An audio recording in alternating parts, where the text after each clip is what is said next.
alangkah baiknya kita berdoa. Berdoa dalam hati mulai.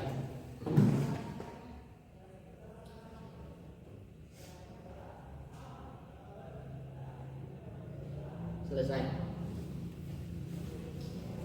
Terima kasih Vicky yang telah memimpin doa. Semoga dengan pembacaan doa tadi pembelajaran kita pada hari ini semoga diberkati oleh Allah dan bisa bermanfaat untuk kita semua ya. Amin ya Allah ya Rabbal Alamin. Nah, sebelum Ibu jelaskan mengenai materi apa yang akan kita pelajari pada hari ini, Ibu akan absen dulu ya. Absen terlebih dahulu. Jadi mengecek jika tidak ada yang hadir pada hari ini. Oke. Nadia ada? Iya. Najwa? Hadir. Intan? Hadir. Dalpa? Hadir. Risma?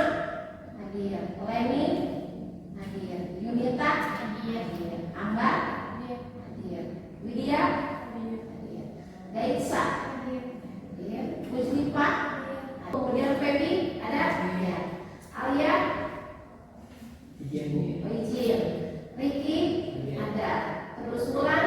Hadir. Jiska? Ya. Berarti 2 orang yang tidak hadir pada hari ini, Magdalena dan Handan. Tadi orang tuanya sudah menelpon ke Ibu untuk Magdalena tadi sakit, kemudian untuk Handan tadi izin ada keperluan keluarga. Ya. Nah, anak-anakku masih semangat? Ya, walaupun kita masuk tahun baru ya sekarang tahun 2023 ya, kalian harus tetap semangat, optimis, kalian harus termotivasi, harus belajarnya harus giat lagi ya dari tahun 2022 supaya apa cita-cita yang kalian inginkan itu bisa tercapai insyaallah ya. Sekarang Ibu akan cek dulu kebersihannya kelasnya. Sebelah sini hebat, sebelah sini nih di jalan ini itu lihat tuh ada cangkang apa permen, tolong dibuang. Nah, sebelah sini tuh ada bekas gigi di bawah. Nah, tolong dibuang dulu ini sebelah sana. Oke. Sebelah sini bersih hebat. Nah, tadi Ibu udah cek ternyata ya ada sedikit sampah kayak nggak apa-apa ya. Nah, kenapa Ibu setiap pembelajaran itu harus melihat dulu kondisi kelasnya? Karena Ibu ini supaya kalian nanti belajarnya fokus ya. Ya, dimana kalau kelasnya rapi, bersih, itu kalian belajarnya akan enak dibandingkan dengan belajar banyak sampah di sana kemudian di situ, itu nanti akan membuyarkan konsentrasi. Ya, makanya Ibu setiap pembelajaran akan mengecek dulu kondisi kelasnya. Nah, selanjutnya kita jelaskan mengenai materi. Ibu akan cek dulu kesiapan kalian konsentrasinya. Siap? Siap. Silakan cek konsentrasi. Ibu akan lihat mana yang tidak konsentrasi dan mana yang konsentrasinya tinggi. Ya. Kalau Ibu bilang kepala, siap? Coba Ibu cek dulu. Kepala. Tangan. Kaki. Kepala. Susah, Pak? Oke, sekali lagi. Tangan. Kepala. Kaki. Tangan. Kepala. Kaki. Kaki. Tangan. Kepala.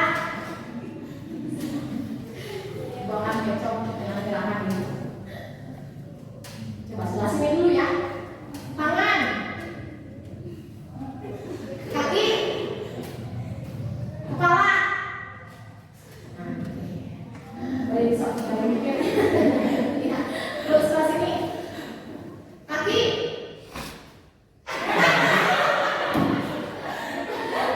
Berapa persen ini? Coba kaki. Kepala. Tangan. Sebelah sini.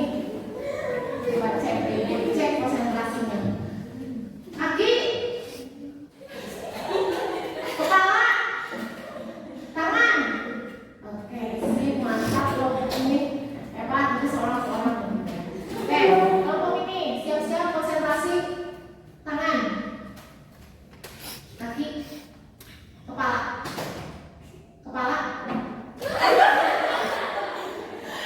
tangan, kaki.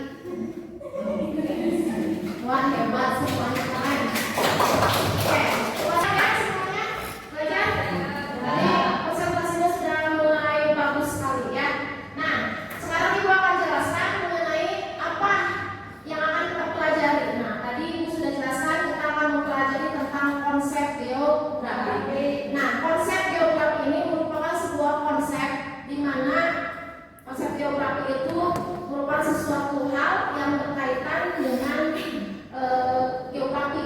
Nah, jadi konsep geografi ini berfungsi untuk mengkaji sebuah fenomena geosfer yang ada di permukaan bumi. Itu dikajinya dengan menggunakan konsep geografi. Nah, lalu tujuan pembelajaran apa yang akan kita pelajari ya di dalam pembelajaran ini? Yang pertama, untuk tujuannya adalah nanti melalui kegiatan pembelajaran dengan menggunakan pendekatan saintifik KPACK, kalian akan dengan menggunakan model pembelajaran project based learning.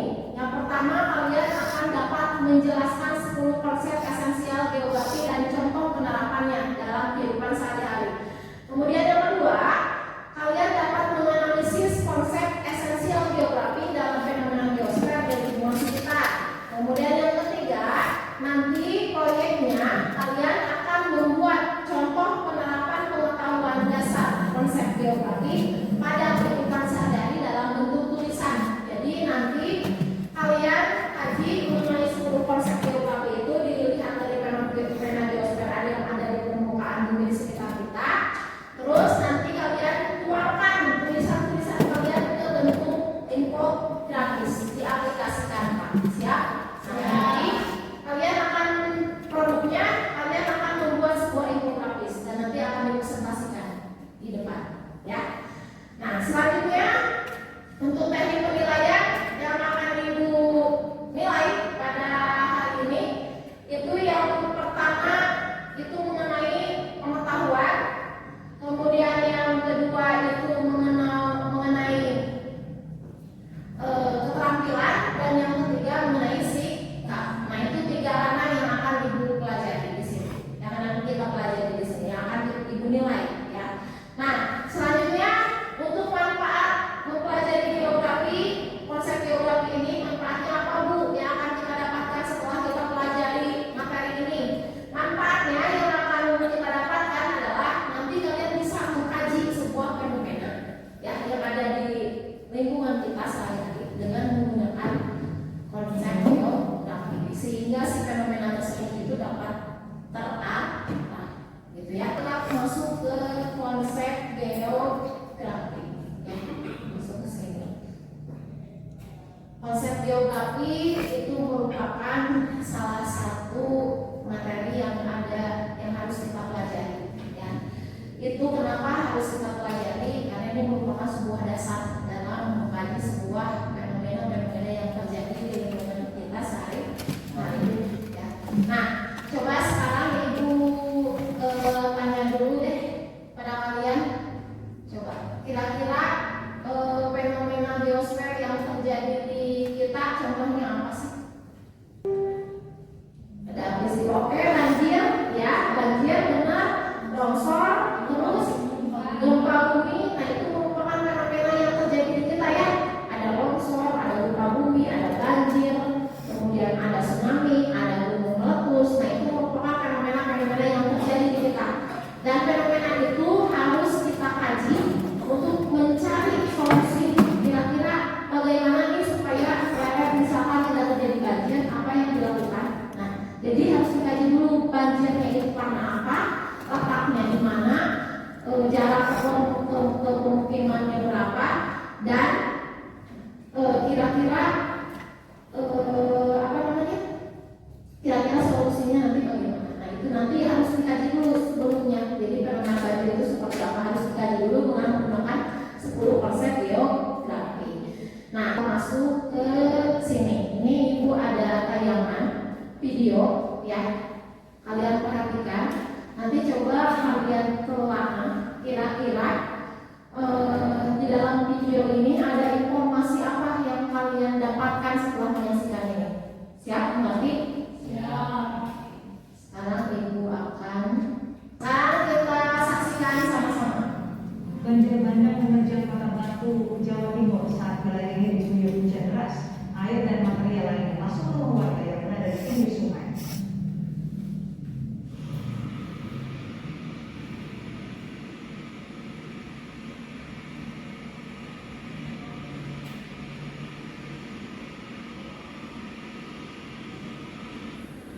Lokasi yang diterjang banjir antara lain wilayah Bumi Aji. Derasnya banjir bandang yang saudara bahkan mampu menggeser kendaraan bermotor, berani tangga dan minibus yang terseret derasnya banjir bandang. BPBD tengah melakukan pendataan untuk penanganan banjir bandang ini. Kalau kita melihat banjir bandang yang disertai lumpur ini mengalir melewati permukiman warga. Dan sebelumnya BMKG sempat mengeluarkan peringatan waspada banjir dalam beberapa hari.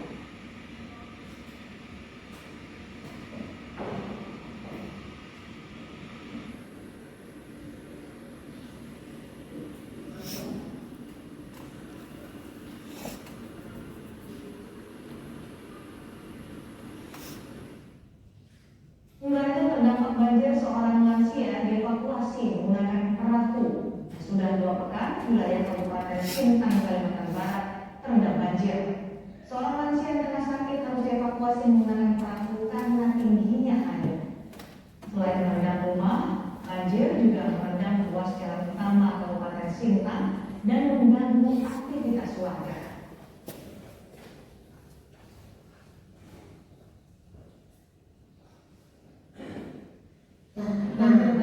Tadi kalian sudah melihat ya beberapa tadi fenomena mengenai banjir bandang. Nah, kira-kira informasi apa yang kalian dapatkan dari video tersebut, berita tersebut? Siapa? Oke, Elsa. Apa? 1. Iya. Banjir bandang yang terdapat di Kota Batu, Jawa Timur. Lokasi banjir bandang itu terjadi di Kota Batu. Oke. Kota Batu, Jawa Timur. Sip. Selanjutnya yang kedua, siapa yang bisa tadi? Nadia. Oke, Nadia.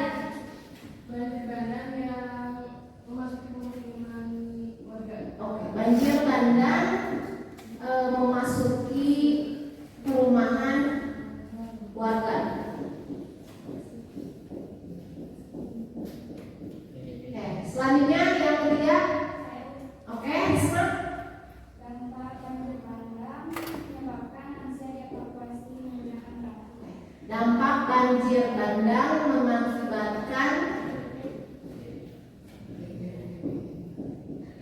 mengakibatkan lansia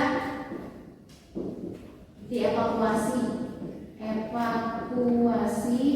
menggunakan perahu. Selanjutnya terakhir 4. Oke, Kiki. BMKG sudah mengeluarkan peringatan. Oke, BMKG sudah mengeluarkan peringatan terkait dengan banjir bandang. Peringatan banjir bandang.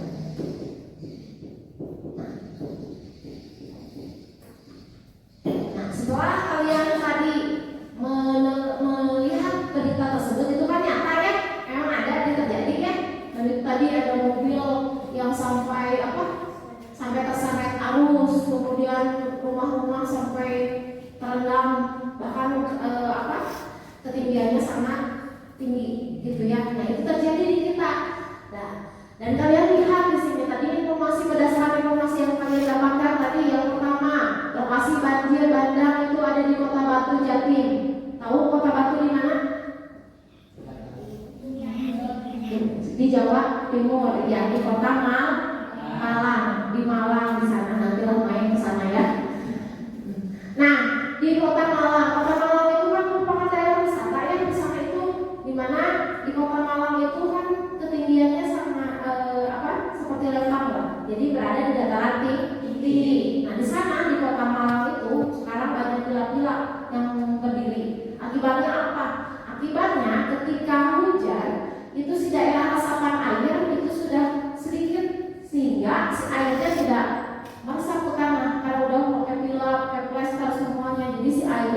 tidak bisa langsung meresap ke kanan. Akibatnya airnya dari atas dari pegunungan itu langsung ke bawah dengan intensitas yang besar. Akanlah terjadilah banjir bandang. Dan banjir bandang ini merupakan salah satu fenomena geosfer yang paling rusak dibandingkan dengan banjir dan nangan, gitu ya. Nah, itu bedanya antara banjir bandang. Kemudian tadi yang betul banjir bandang itu tadi sampai memasuki perumahan warga, sampai warganya harus dievakuasi tadi menggunakan perahu dan tidak bisa ditinggali lagi karena memang banjir bandangnya begitu tinggi.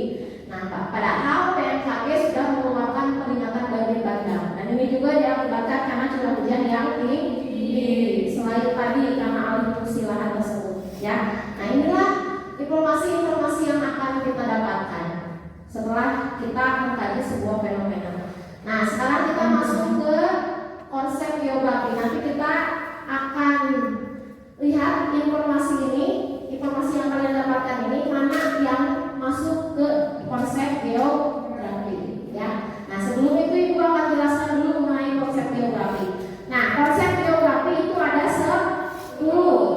1. Lokasi, 2. Jarak, 3. Keterjangkauan, 4. Morfologi, 5. Interaksi dan interdependensi, 6. Keterkaitan luar, 7. Pola, 8. Aglomerasi, 9. Nilai guna, dan 10. Diferensiasi area. Nah, Ibu jelaskan satu persatu. Ada 10 konsep, ya. Selanjutnya Ibu akan jelaskan dulu mengenai lokasi. Lokasi itu apa, Bu? Lokasi itu adalah letak suatu daerah di permukaan bumi. Misalkan contoh lah, Pleret terletak di kabupaten mana? Purwakarta terletak di provinsi mana? Jawa Barat termasuk provinsi negara mana? Itu merupakan konsep lokasi. Ini merupakan konsep yang paling dasar yang harus diketahui. Jadi kenapa kita harus mengkaitkan tentang lokasi, sebuah lokasi, konsep lokasi? Karena ini merupakan salah satu hal yang penting, sangat penting sekali, ya. Dimana kita akan tahu di mana fenomena geosfer itu terjadi. Nah, lokasi ini, konsep lokasi dibagi jadi 2. Ada relatif dan ada absolut. Ada yang bisa bedakan apa bedanya relatif dan absolut? Ada? Ada? Tidak ada? Oke, Ibu jelaskan. Kalau absolut, bedanya absolut itu ini tidak bisa dirubah lokasinya. Ini selama-lamanya akan tetap di sana. Sedangkan kalau relatif itu lokasinya dapat berubah. Misal, Bu, contohnya apa? Contohnya nih, kalau absolut, kalian lihat, ini kan Indonesia ya. Nah, berdasarkan garis astronomis, letak astronomis, ada yang bisa menyebutkan Indonesia letaknya di mana? Astronomis. Terletak di lintang berapa sampai bujur berapa? Ada yang tahu ya? Oke, 9 derajat LU, 11 derajat LS, dan 95 derajat BT sampai 141 derajat BT. Nah, ini lokasi astronomis Indonesia dan ini tidak bisa diganggu-gugat, tidak bisa dirubah. Ini tetap selamanya akan seperti ini. Ini absolut. Nah, ini didasarkan dari letak astronomis, makanya disebut letak absolut. Artinya tidak bisa dirubah. Nanti sampai sana. Kalau relatif itu bisa dirubah. Contohnya gimana, Bu? Contohnya, misalkan dari geografis Indonesia terletak di antara 2 benua dan 2 samudra. Benua apa aja? Kayak Australia dan Asia. Australia di sini, Asia di sini, terus samudra India dan samudra Pasifik. Nah, ini itu bisa berubah. Lalu gimana tuh bisa berubah? Ini misalkan suatu saat sama benua Australia di sini di bawah atau benua Asia. Ini benua benua asalnya misalkan memisahkan diri menjadi benua baru, berarti namanya nanti tidak akan Australia lagi, tapi berubah. Ngerti nggak sampai sana? Makanya kenapa disebut relokasi relatif. Sekarang contoh aja, misal dulu Banten bersatu tidak dengan Jawa Barat, bersatu, tapi sekarang sudah pisah. Berarti setelah Barat dan Jawa Barat bukan lagi laut atau samudra laut Jawa, bukan lagi laut Jawa, tapi daerah provinsi Banten. Dan itu maksudnya ke lokasi relatif. Jadi kesimpulannya perbedaannya adalah lokasi absolut itu tidak bisa dirubah, kalau lokasi relatif itu pasti berubah. Paham sampai sana? Sekarang selanjutnya jarak. Nah, ini jarak juga merupakan salah satu konsep yang harus dipelajari dalam geografi. Kenapa Bu kita harus mempelajari tentang jarak? Jarak itu merupakan ukuran di antara objek satu dengan objek yang lainnya. Sekarang Ibu tanya, kalau Ibu mau ke Jakarta dengan Ibu mau ke Bandung, kira-kira menurut kalian jauhan mana? Jakarta, dari Purwakarta. Kalian pernah ke Jakarta? Oke. Coba Ibu tadi ke yang belum pernah. Ibu ke Malang, Jawa Timur, dengan Ibu ke Bali, jauhan mana? Kalian pernah ke Bali? Kenapa bisa tahu jauhan Bali? Dari mana? Padahal belum pernah ya? Dari mana? Dari benar. Berarti apalnya dari pertama? Berarti ke Malang sama ke Bali jauhan ke Bali. Walaupun kita belum pernah ke Malang, belum pernah ke Bali, tapi kita tahu di peta bahwa Bali itu lebih jauh. Oke, sip. Nah, jarak juga sama dibagi menjadi dua. Ada jarak absolut dan jarak relatif. Nah, kalau jarak absolut itu tidak bisa dirubah-ubah. Misalkan contohnya apa Bu? Contohnya lereng Purwakarta berjarak misalkan 5 kilometer. Berarti udah pas itu 5 kilometer, ya. Itu tidak bisa dirubah lagi. Kalau jarak relatif itu tergantung keadaan, yaitu ukuran jarak tempuh. Misalkan contoh, lereng Purwakarta bisa ditempuh dalam waktu 30 menit. Itu sudah pasti belum 30 menit nyampe.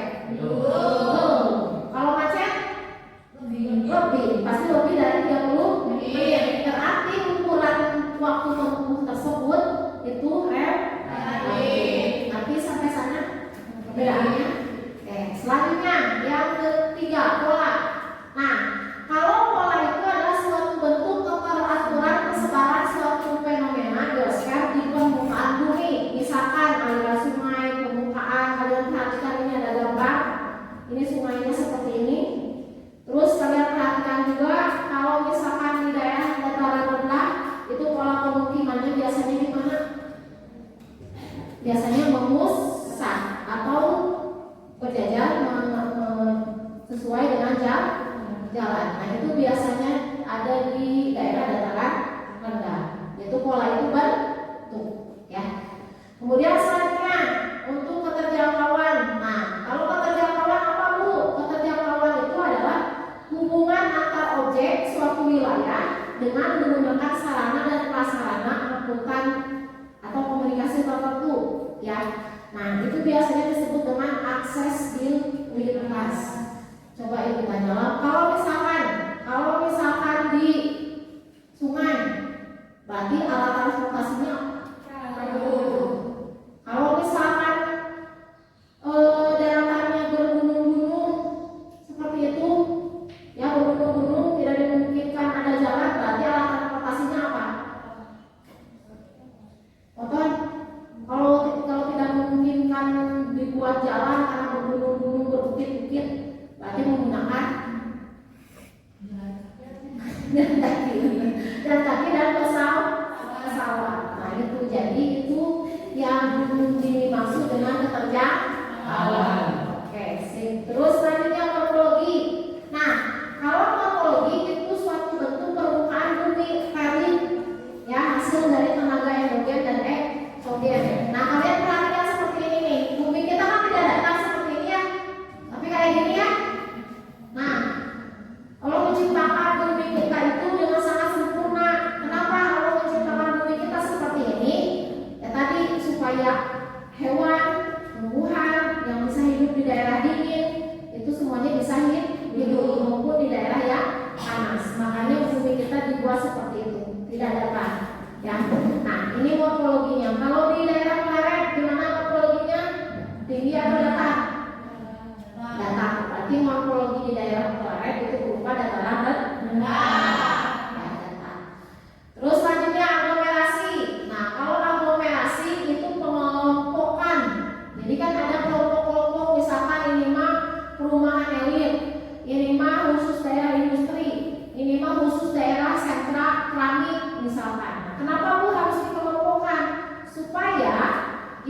tersebut, ya. Nah, aglomerasi yaitu kecenderungan mengelompoknya fenomena biosfer yang terkait dengan aktivitas manusia.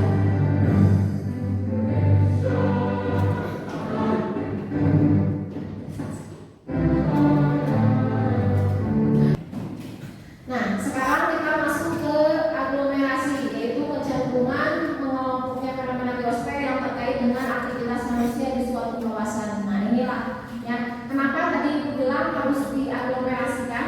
Ya, ini misalkan untuk pemukiman, ini untuk perindustrian, kemudian itu untuk misalkan sentra keramik, sampai Marahi dan lain-lain. Nah, itu supaya ada kekhasan di daerah tersebut. Dan yang kedua, kenapa industri harus diaglomerasikan seperti ini? Itu supaya bahan baku dan transportasinya antara industri pas 1 dengan industri 2 itu supaya dekat dan transportasinya tidak terlalu membengkak, ya, sehingga harus diaglomerasikan. Selain itu, dari pencemaran dari lingkungan, ini pencemarannya tidak kemana-mana, ya, disatukan dalam satu kawasan sehingga si pencemarannya itu bisa dikendalikan. Jadi seperti itu, itulah pentingnya dari aglomerasi. Kemudian selanjutnya nilai kegunaan. Nah, kita tahu bahwa tadi Ibu sudah bilang bahwa segala sesuatu yang ada di bumi kita itu pasti mempunyai yang namanya manfaat atau nilai kegunaan. Jadi nilai guna itu adalah manfaat suatu ruang bagi kehidupan. Contoh, kalian perhatikan di sini ada 2 gambar. Yang pertama, gambar yang pertama ini apa? Yang kedua, sawah. Nah, kira-kira di pantai ini gunanya untuk apa? Selain mencari ikan, bisa digunakan untuk apa lagi? Oke, tempat wisata. Terus apa? Oke, benar, pembikinan jalan, pembuatan jalan, betul. Satu lagi apa? Ya, budidaya ikan atau penghasil ikan asin. Ya, suka ikan asin? Suka, ini juga suka, ya. Nah, kalian perhatikan di sini. Ini sawah. Sawah itu berarti menghasilkan apa? Padi. Ya, makanya kalian makan padi kan? Makan padi. Makan nasi dari padi. Dari beras dulu, baru dari padi. Nah, berarti padi itu sangat bermanfaat tidak bagi kita, sawah. Ya, namun kalian perhatikan keadaannya sekarang. Sawah sudah berubah menjadi pemukiman. Akibatnya sawah menjadi berkurang. Kalau sawah berkurang, otomatis nanti akan terjadi sebuah dampak tadi, ya, yaitu kelaparan. Nah, inilah fungsi dari berbagai fenomena biosfer yang ada di permukaan bumi kita. Selanjutnya, interaksi dan interdependensi. Nah, kalau interaksi berarti adanya saling timbal balik atau saling mempengaruhi atau saling ketergantungan antara objek ke ruangan. Jadi desa, misalkan di sini kalian perhatikan desa dan kota, ini keruangannya beda atau sama? Beda, ya, karakteristiknya juga beda. Ini ada desa, ada kota. Nah, 2 ruang ini itu saling mempengaruhi pasti, ya. Desa membutuhkan kota, kota juga membutuhkan desa. Makanya terjadilah hubungan interaksi dan interdependensi antara desa dan kota. Nah, kalian perhatikan di gambar ini kota. Di kota di sini membutuhkan apa? Beras. Dan berasnya sebagian besar dari desa. Dari petani-petani desa kemudian dikirim ke kota. Desa juga membutuhkan sesuatu tidak dari kota. Betul. Misalkan contoh HP yang kalian pakai, terus baju, itu kan biasa dikirim dari kota. Ya, karena di desa tidak ada industri, makanya dikirim dari kota sampai ke desa. Nah, itulah hasil dari interaksi antara desa dengan kota. Selanjutnya, diferensiasi area. Nah, kalau kita bicara diferensiasi dalam bahasa Inggris, kalau diferent itu berarti apa? Ya, perbedaan wilayah, area itu wilayah. Nah, Bu, apa yang dimaksud dengan konsep diferensiasi area? Kita tahu bahwa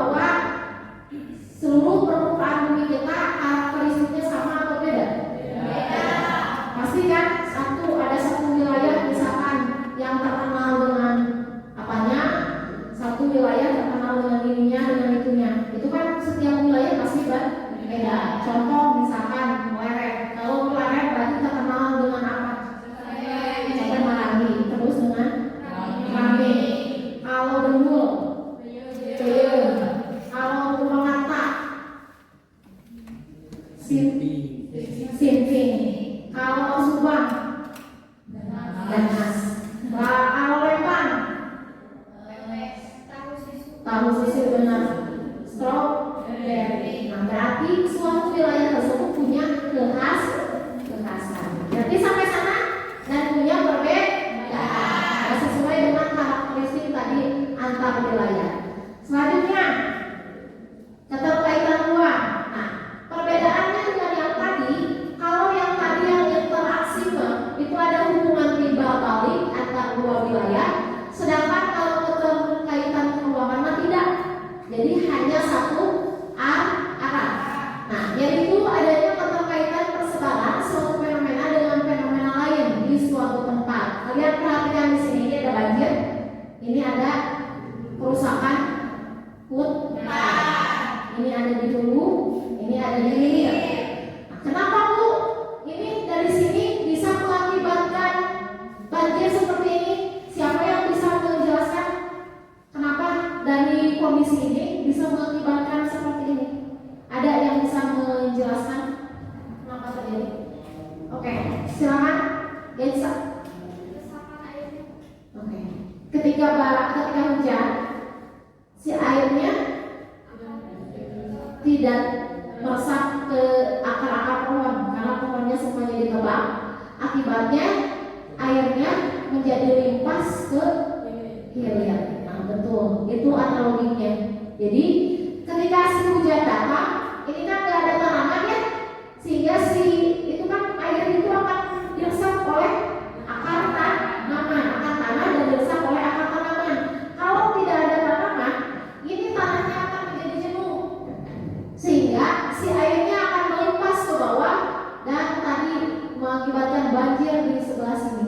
Sama tanahnya semuanya akan tergerus karena tidak ada tanaman. Nah, inilah bahayanya kalau terjadi pembalakan liar ya, sehingga ini harus direboisasi gitu ya. Nah, selanjutnya terakhir berarti itu tadi ada 10 konsep geografi. Nah, sudah mengerti sampai sini? Sudah. Ada yang ditanyakan? Tidak. Berarti itu mengenai konsep. Nah, sekarang kita balik lagi ke sini. Kira-kira yang masuk ke konsep geografi yang mana? Oke, benar. Ini konsep lokasi. Kemudian yang kedua, yang nomor 3. Ini dengan menggunakan perahu. Berarti ini masuk konsep apa? Terjangkau. Ngerti sampai sana? Oke, kalau mengerti, kalian sekarang Ibu bagi kelompok ya. Ibu akan bagi kelompok. Tugasnya adalah kalian mendesain proyek sesuai dengan fenomena yang terjadi di Purwakarta. Kalian desain, kalian buat kira-kira konsep geografinya apa saja yang akan dikaji mengenai fenomena geosfera yang terjadi ya. Oke, dan Ibu akan tentukan temanya. Temanya itu tentang perairan darat di Purwakarta, yaitu mengenai danau, waduk dan situ ya. Nah, bedanya apa? Kalian tahu? Bedanya apa? Danau, waduk bukan waduk posesif, nggak ada.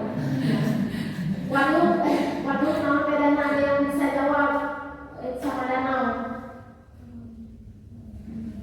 Nah, siapa yang bisa menjawab?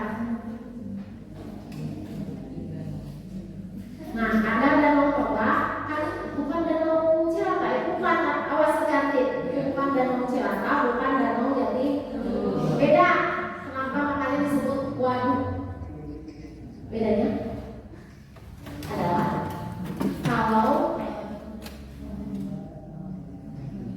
waduk bagi pengajaran itu dibuat oleh manusia, itu namanya waduk. Ngerti ya? Waduknya jangan terlalu keras, itu dosa. Waduk ya. Waduk berarti waduk itu genangan air yang dibuat oleh manusia.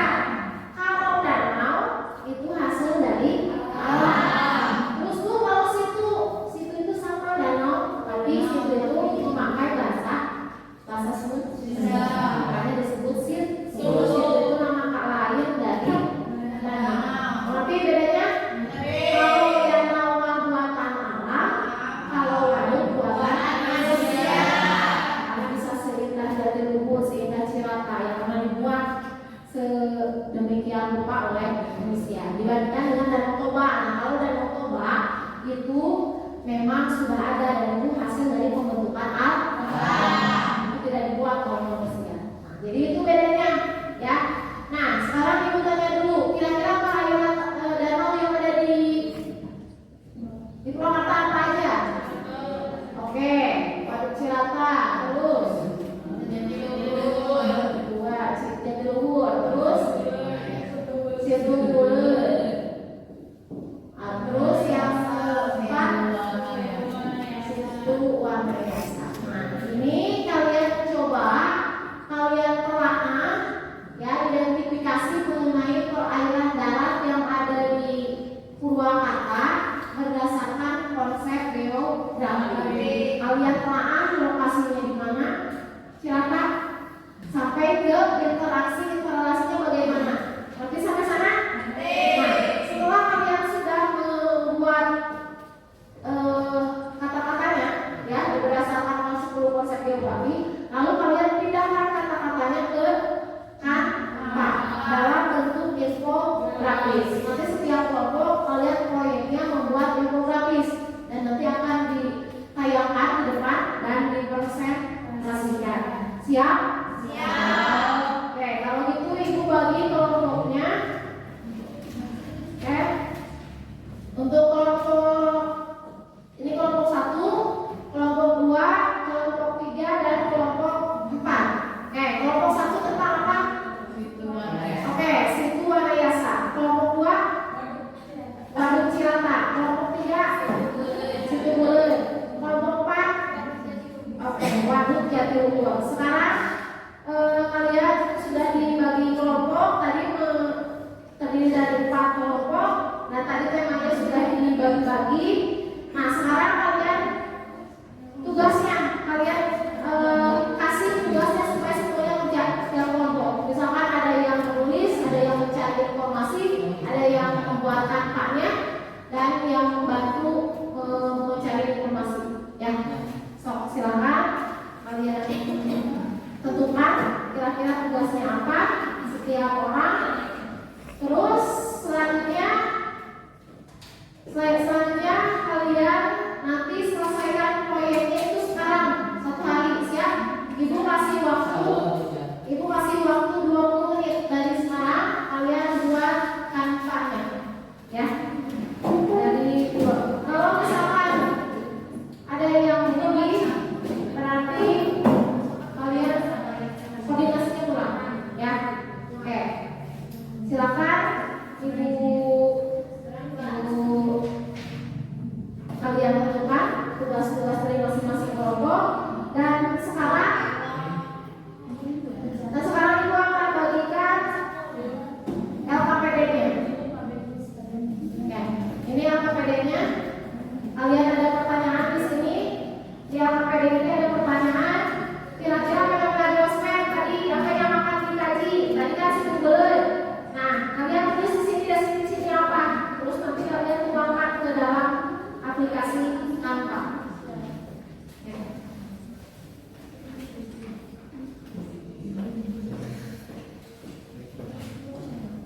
Satu lagi.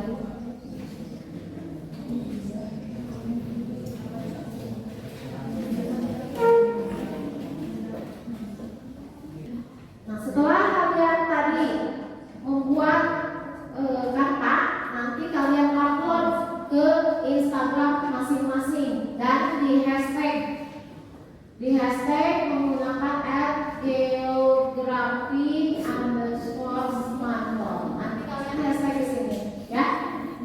Nah, menggunakan Instagram apa saja, kalian tulis nama kelompoknya siapa saja dan kelasnya. Ada yang ditanyakan? Tidak ada? Semuanya mengerti? Silakan dimulai untuk pembuatan infografisnya.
Ibu Anessa? Belum. Pendapat Ya. Ini baru 2 kelompok yang sudah selesai. Nanti tinggal yang situ bulat sama situ warna jasa.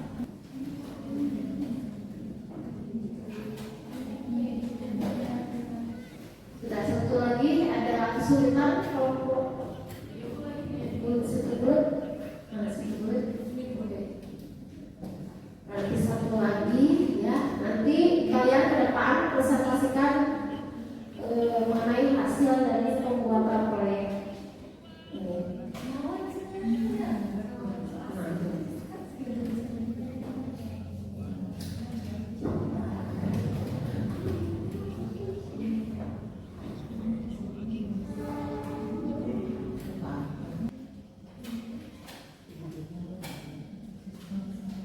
Sudah. Oke.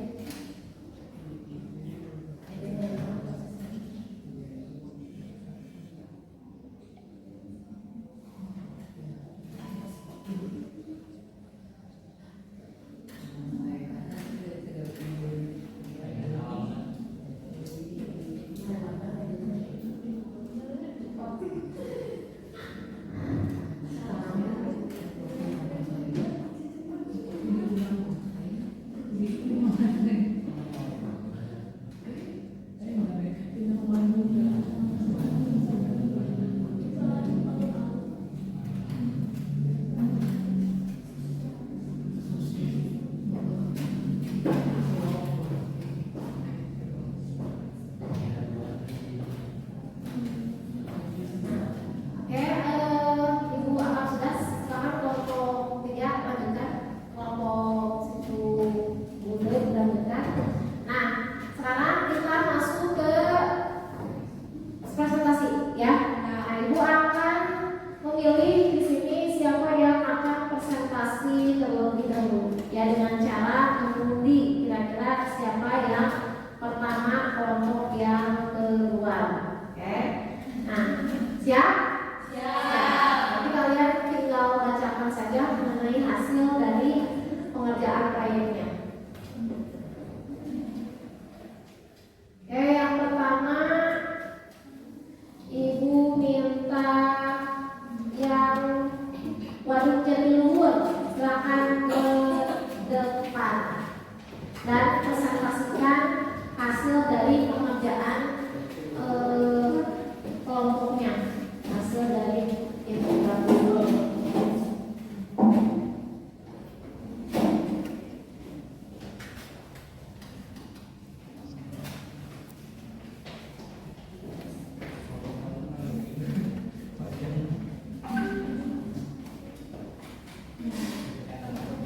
Nah, kelihatan? Terlihat?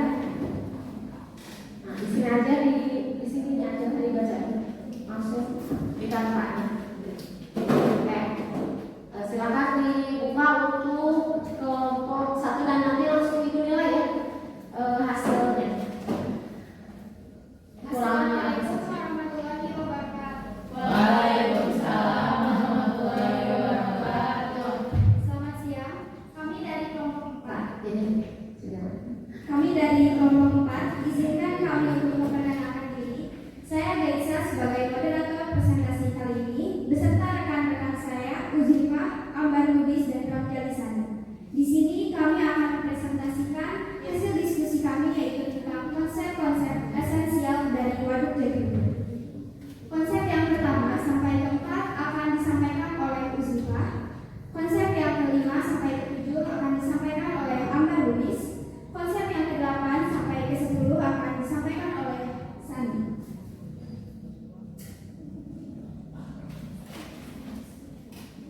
Lokasi Waduk Jatiluhur terletak di Kota Manah, Kecamatan Jatiluhur, Kabupaten Purwakarta, Provinsi Jawa Barat.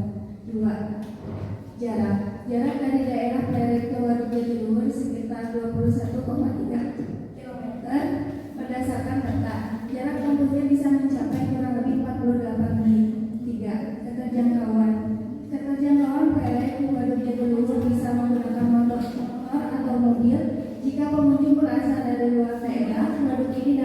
terjadi melalui jalan tol Purbalenyi, Purwakarta, Bandung, Cileunyi dengan keluar dari gerbang tol Jatiluhur. 4. Pola. Bagian tengah air waduk mempunyai kelimpahan isotop stabil dengan 18 yang lebih rendah dibanding dengan bagian pinggir waduk. Fenomena ini menunjukkan bahwa air waduk yang berada di tengah waduk mempunyai pergerakan yang lebih dinamis jika dibanding dengan air bagian pinggir waduk. Hal ini juga dapat berarti bahwa air waduk menerima masukan dari air tanah lokal dari sekitar waduk.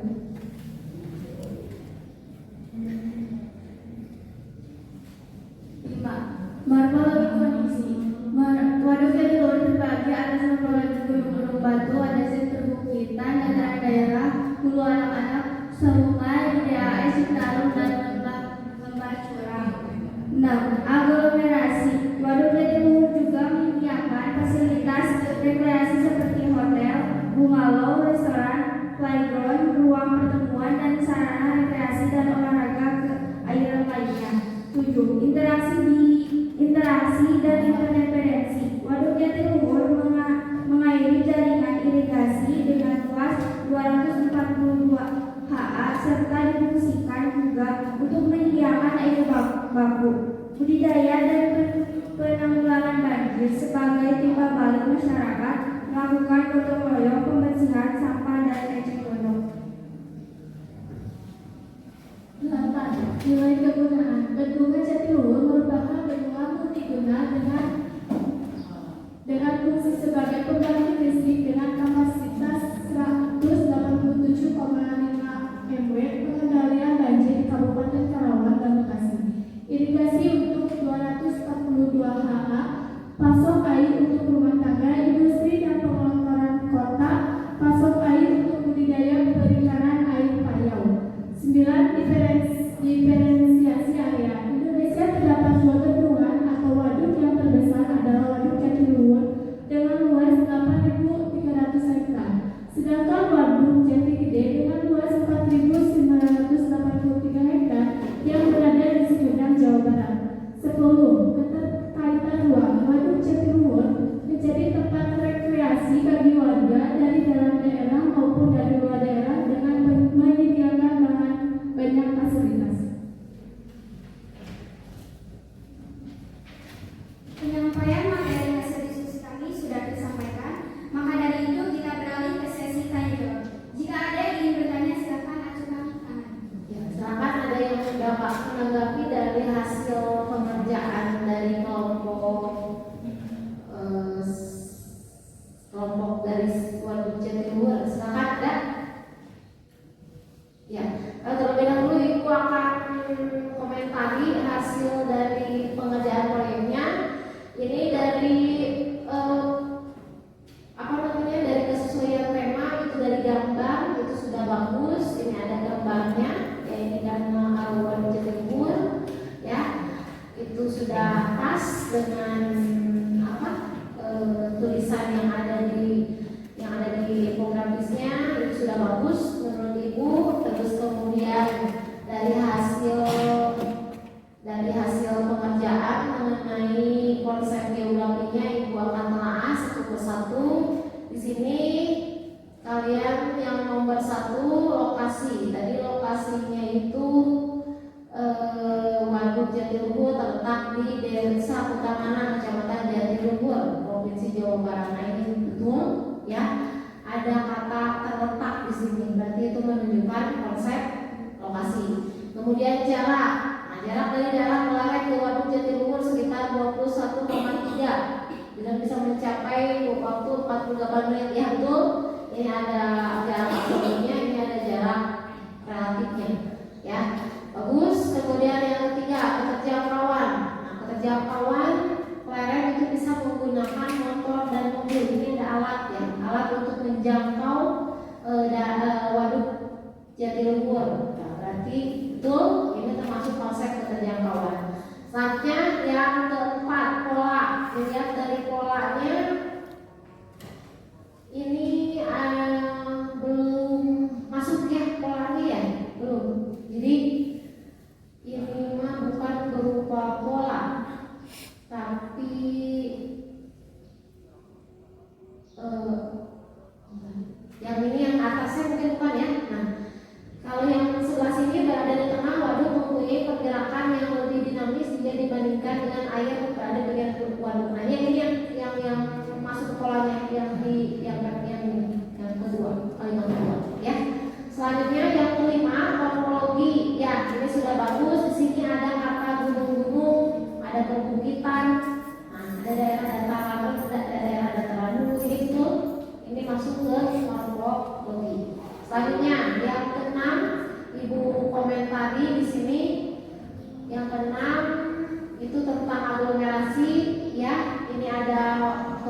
waduk Jatiluhurnya bisa bersih karena masyarakatnya bisa mendapatkan manfaat karena adanya waduk Jatiluhur. Oke, sih betul. Selanjutnya di sini nilai penggunaan bendungan Jatiluhur fungsinya sebagai pembangkit listrik, ya betul sekali. Terus diferensiasi area, ya ini ada dua perbandingan antara waduk Jatiluhur dengan waduk Jatigede, di mana itu lebih luas waduk Jatiluhur, lebih besar. Kemudian yang ke-10 keterkaitan ruang, ini ya selain waduk Jatiluhur, ini selain dari tempat rekreasi dari warga Jatiluhurnya, juga tempat rekreasi dari warga dari berbagai daerah di luar Jatiluhur. Berarti ada keterkaitan ruang antara Jatiluhur dengan ruang yang lain. Dan juga waduk Jatiluhur ini sebagai pembangkit listrik dan penyedia sarana irigasi di daerah Karawang, ya bukan hanya di daerah Purwakarta. Betul sekali. Nah, kayak dari penjelasan ini ibu katakan kelompok Jatiluhur bagus. Tepuk tangan. Betul, kesesuaian tema sudah betul, isinya sudah betul. Terus dari segi penampilan itu sudah bagus, ada gambarnya, ya itu ibu kasih skor baik. Terus originalitasnya bagus, bahasanya juga bagus, bisa dipahami.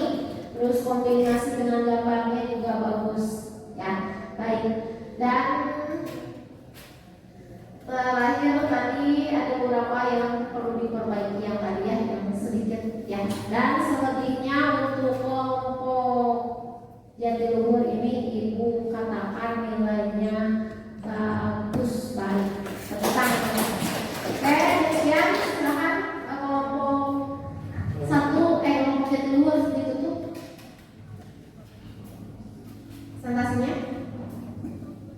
Sebelum kami menutup presentasi kali ini, izinkan saya untuk menyampaikan kesimpulan dari pembahasan tadi bahwa waduk Jatiluhur merupakan waduk terbesar di Indonesia dengan luas 8.300 hektar dan berbagai banyak fungsi sehingga disebut waduk multiguna. Demikian presentasi kami kali ini. Mohon maaf apabila banyak kesalahan dalam penyampaian. Terima kasih atas perhatiannya. Sekian dari kami. Wassalamualaikum warahmatullahi wabarakatuh. Waalaikumsalam warahmatullahi wabarakatuh. Ya, silakan untuk duduk ke tempatnya. Selanjutnya, siap-siap kelompok selanjutnya. Kelompok ibu akan menilai hasil dari pengerjaannya. Selanjutnya Siti Wanayasa, silakan. Assalamualaikum warahmatullahi wabarakatuh. Waalaikumsalam warahmatullahi wabarakatuh. Nama saya Rizky Muhammad Yusuf dari kelompok 1.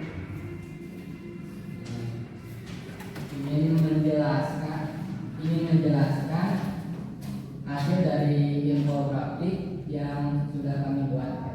Pertama-tama kenalkan Bapak kami. Nama saya Ulan Saranisa. Saya Isa Olivia.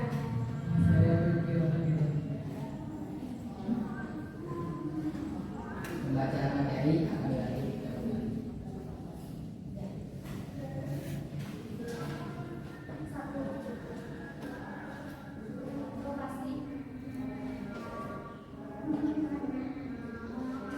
Saat terletak di Rawasari, Wanayasa, Jawa Barat, dalam ketinggian 600 mdpl, membuat objek wisata yang sejuk. 2. Jarak. Situ Wanayasa berjarak kurang lebih 18 km dari planet dan bisa ditempuh dalam waktu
kombinasi dengan gambar itu sudah bagus. Ini ada gambar situ Wanayasanya. Kemudian dari kesesuaian tema itu sudah bagus, betul. Dari tema mengenai situ Wanayasa ini itu berkaitan dengan konsep geografi, dan sekarang Ibu akan cek mengenai kebenaran isinya. Nah, yang pertama lokasi. Situ Wanayasa terletak di Wanasari, ya betul. Ini masuk ke konsep lokasi. 2. Jarak. Situ Wanayasa berjarak kurang lebih 18 km dari Klaren, betul. Ini ada jarak relatifnya, ini jarak absolut. Kemudian yang ketiga, polanya.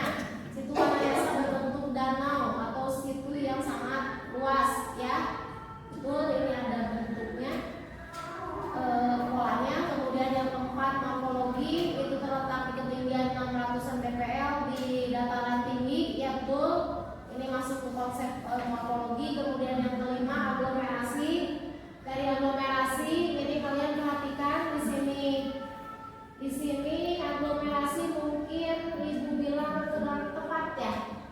Ini tidak ada apa namanya proses pengelompokannya atau pemusatannya di sini, ya. Jadi ini nanti diperbaiki. Kemudian yang keenam, untuk keterkaitan luar, ya betul. Situ Wanayasa tidak hanya wisatawan dari Wanayasa, tapi dari berbagai daerah. Nanti ada keterkaitan luar dari daerah Wanayasa dengan daerah lainnya. Kemudian yang ketujuh, Situ Wanayasa tadi membutuhkan keramik dari Klaren untuk keindahannya, sedangkan Klaren membutuhkan teh dari Situ Wanayasa yang merupakan penghasil teh karena memang berada di ketinggian yang tinggi. Kemudian diferensiasi area, itu Situ Wanayasa memiliki luas kurang lebih 7 hektar. Nah, ini mungkin yang nomor 8 ini tidak ada pembandingnya, harusnya ada pembandingnya, salah sebetulnya, ya. Yang 9, nilai kegunaan. Itu Situ Wanayasa ini memiliki kegunaan sebagai objek wisata, betul. Dan yang ke-10, keterjangkauan. Ini itu bisa menggunakan mobil dan motor, ya itu betul. Nomor 10. Paling yang harus diperbaiki adalah nomor 8 dan nomor 5. Yang lainnya sudah betul. Tapi dari segi gambar itu sangat menarik. Ini ya, gambarnya bagus. Nah, nanti tolong diperbaiki, yang namanya nanti diupload di Instagram, ya. Oke, udah paling dari skor Ibu kasih nilai baik, ya untuk kelompok 2 tentang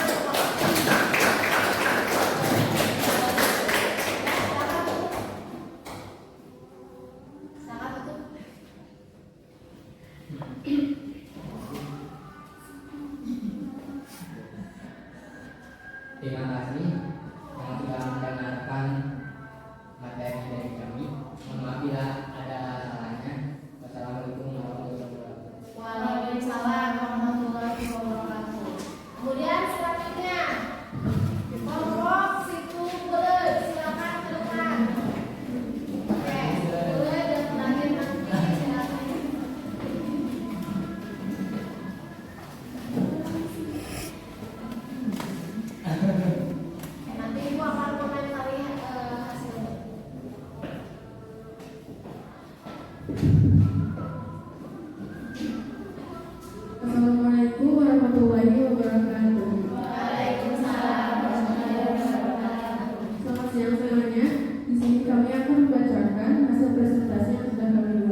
berkombinasi dengan gambarnya mungkin kurang ya. Terus untuk kebenaran isi sekarang ibu cek isinya. Yang pertama, lokasi situ Bolen terdapat di pusat kota, ya betul, ini merupakan lokasi. 2, jarak, lokasi berjarak kurang lebih 1 km ya, itu jarak. 3, pola, situ Bolen berbentuk seperti lingkaran, ya betul.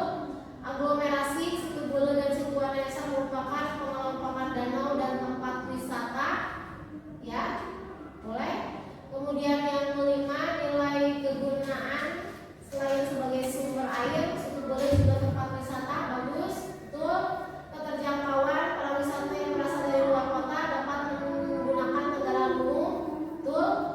Ketujuh, keterkaitan ruang, situ Bolen merupakan danau yang diperuntukkan sebagai sumber air dan tempat rekreasi. Nah, paling yang nomor 7 ini bukan mencirikan tentang keterkaitan ruang, kurang katanya.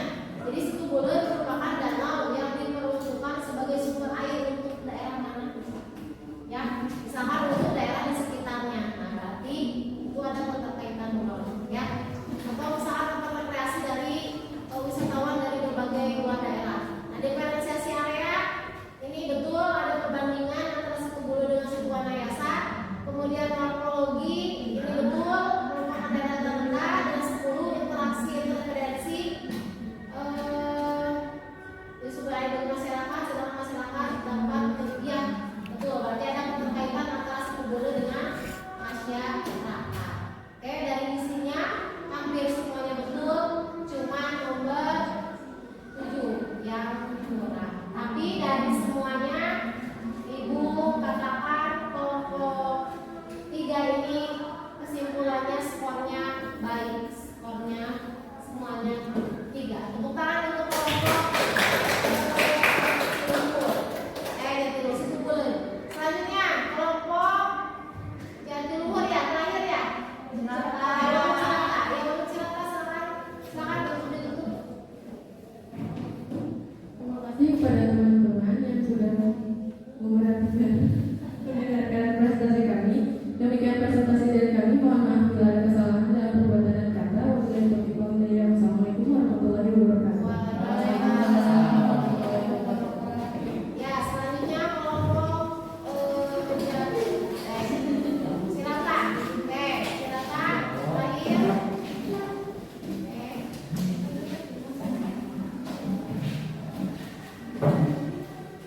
Assalamualaikum warahmatullahi wabarakatuh. Saya memasuki Purisa sebagai guru pembimbing pada siang hari ini. Sebelumnya izin memperkenalkan diri, nama saya Nadia Maria Fitriani sebagai moderator, dan di sebelah saya ada rekan-rekan saya yaitu Dalia Rohia, Siti Najwa, dan Iman Silva sebagai penerima materi. Kami akan mempresentasikan 10 tampilan esensial geografi di Waduk Cirata yang akan disampaikan oleh Dalta Baktia. Makasih. Waduk Cirata terletak di 3 bendungan di Jawa Barat, yaitu Purwakarta, Cianjur, dan Bandung Barat. Jarak Waduk Cirata berjarak kurang lebih 30 mil dari kota Pleret atau bisa ditempuh dalam waktu 30 menit. Pola Waduk Cirata berbentuk genangan air yang sangat luas dalam mengairi 3 kabupaten, yaitu Purwakarta, Cianjur, dan Bandung Barat. Selanjutnya untuk jarak sudah ya. Terus selanjutnya aglomerasi Waduk Cirata memiliki daerah pengaliran sungai yang terbagi 5 nama sungai, yaitu Cicendo, Cimeta,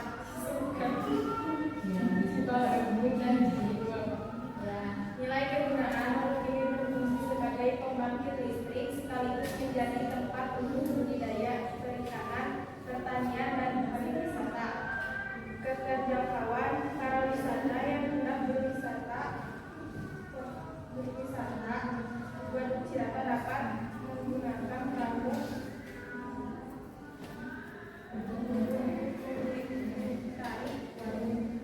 Oke, selanjutnya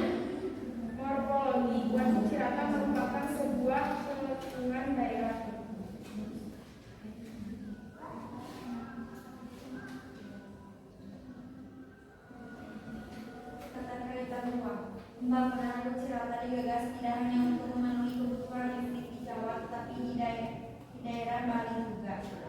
Instalasi dan kompetensi area Waduk Cirata berperan untuk mengairi persawahan di 4 kabupaten di Jawa Barat yang merupakan lumbung pangan. Ya. Diferensiasi area Waduk Cirata memiliki luas 43,776 hektar, sedangkan Waduk Jatiluhur memiliki luas 8.300 hektar. Oke, udah kelompok Cirata udah selesai ya. Nah sekarang ibu akan komentari hasilnya. Untuk kelompok yang Waduk Cirata dari segi gambar itu sudah cukup bagus, tapi ada yang kurang dari kombinasi gambarnya, kurang ada gambar ciratanya ya. Tidak ada gambar ciratanya. Kemudian yang kedua dari kesesuaian tema itu sudah semuanya berkaitan. Terus dari segi bahasa itu semuanya bahasanya bagus, dan dari segi isi ibu akan periksa Waduk Cirata adalah sebuah waduk yang terletak ya betul itu lokasi keterjangkauan ya, ini menyewa perahu untuk mengitari atau menjelajahi waduk betul, jarak itu lebih 20 km betul, morfologi itu cekungan daerah cekungan rendah ya betul, kemudian yang pola ini waduk berbentuk genangan air yang sangat luas ya betul, keterkaitan ruang jadi Waduk Cirata tidak hanya memenuhi kebutuhan listrik di Jawa juga di daerah Bali, kemudian aglomerasi ya betul, jadi aglomerasi pengumpulan dari aliran sungai, ada 5 sungai, kemudian interrelasi ini berarti ada hubungan antara Waduk Cirata dengan persawahan yang ada di kabupaten yang ada di Jawa. Selanjutnya nilai kegunaan ya betul sebagai budidaya pariwisata pertanian, diferensiasi area betul di sini ada perbandingan antara Waduk Jatiluhur dengan Waduk Cirata, di mana Waduk Cirata itu lebih besar daripada Waduk Jatiluhur ya. Waduk Cirata itu lebih besar, makanya Waduk Cirata itu dikatakan waduk yang terluas terbesar se-Asia Tenggara ya, itu yang di Cirata. Oke bagus, dari segi isi semuanya betul, tepuk tangan untuk kelompok ya. Dan kesimpulannya untuk kelompok 4 ini baik, hebat ya, dan cukup, silakan ditutup.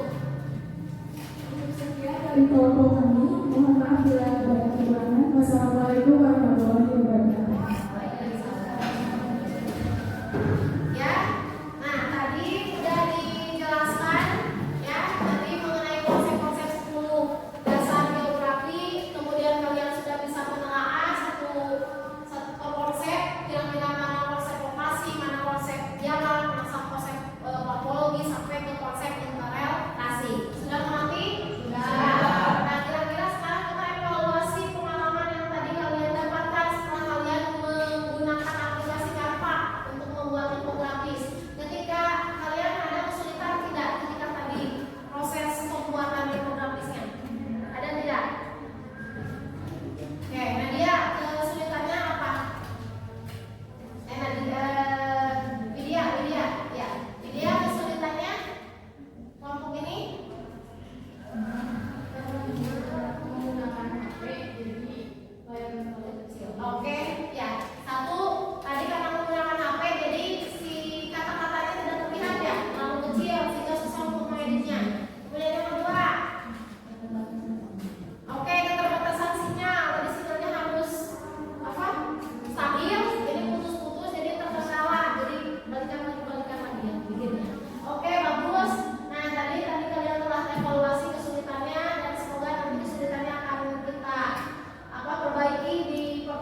Kayaknya aja, kayak gue mau ada kan di saya. Kayak aja di sini. Satu aja. Kalian pura-pura aja.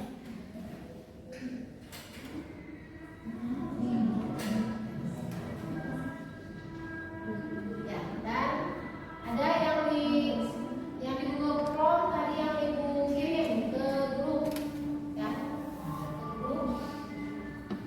Silakan isi jawabannya.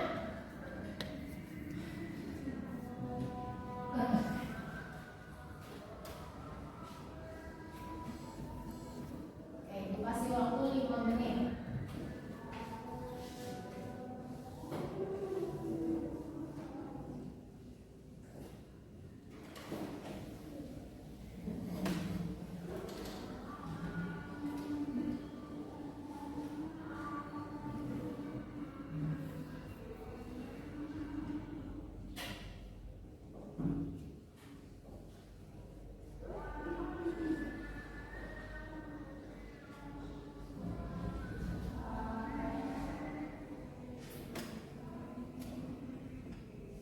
Sudah ya? Sudah selesai semuanya? Sudah. Oke, sudah dikirim. Nah, tadi sudah evaluasi sudah selesai. Nah, nanti untuk kedepannya setelah kita belajar dari konsep geografi, kita akan belajar mengenai prinsip dan pendekatan geografi. Ya, nanti kalian belajar di rumah apa itu prinsip dan pendekatan yang juga sama sebagai modal dasar dari pembelajaran geografi. Jadi kalian harus tahu ya mengenai prinsip dan pendekatan geografi itu seperti apa. Nah, jadi alhamdulillah pada hari ini kita sudah belajar ya. Kita sudah mendapatkan ilmu yang insya Allah bermanfaat bagi kita sebagai modal awal dasar dalam pembelajaran geografi. Ya, baik. Dan ibu ucapkan terima kasih pada anak-anakku yang begitu hebat, begitu semangat dalam mengikuti pembelajaran kita pada hari ini. Ibu ucapkan terima kasih ya. Semoga ilmu yang kita dapatkan hari ini bisa bermanfaat dan kita